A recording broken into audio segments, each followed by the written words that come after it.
هاي. في الفيديو ده هنتكلم عن ازاي ابدأ السنة الدراسية الجديدة وانا متحمسة وكمان اكون منظمة ليومي وحياتي. اول حاجة ان احنا طبعا لازم نعدل النوم بتاعنا، لان معظمنا بيكون قالب نومه، وده اهم حاجة إن لازم يتعدل، لان ده بيخلينا دايما عندنا ارق ودايما مش مركزين. تاني حاجة ان احنا نرتب الغرفة بتاعتنا، وان احنا مثلا ممكن نجيب ديكورات جديدة، او حتى مثلا ممكن نغير اماكن العفش فيها، لان ده اكيد هيحمسنا اكتر. ممكن كمان نختار مكان نذاكر فيه، وده اكتر حاجة هتخلينا نتحمس للمذاكرة. تالت حاجة واهم حاجة ان احنا لازم نحط هدف اساسي وكبير من بداية السنة.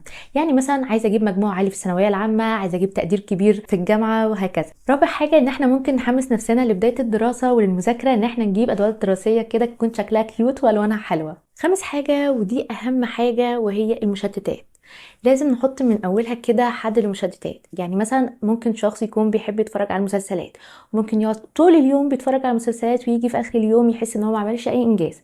من بدايتها كده لازم يحط حد المشتتات دي، اللي هي مثلا المسلسلات او مثلا السوشيال ميديا او ايا كان، يعني ان هو يتفرج على الحاجات دي ساعة او اتنين بس في اليوم. سادس حاجة نحاول ان احنا ما نراكمش المذاكرة اللي علينا. يعني مثلا لو خدنا درس معين نروح ان احنا نراجعه ونذاكره، عشان بعد كده المذاكرة ما تتراكمش علينا وتتقل علينا.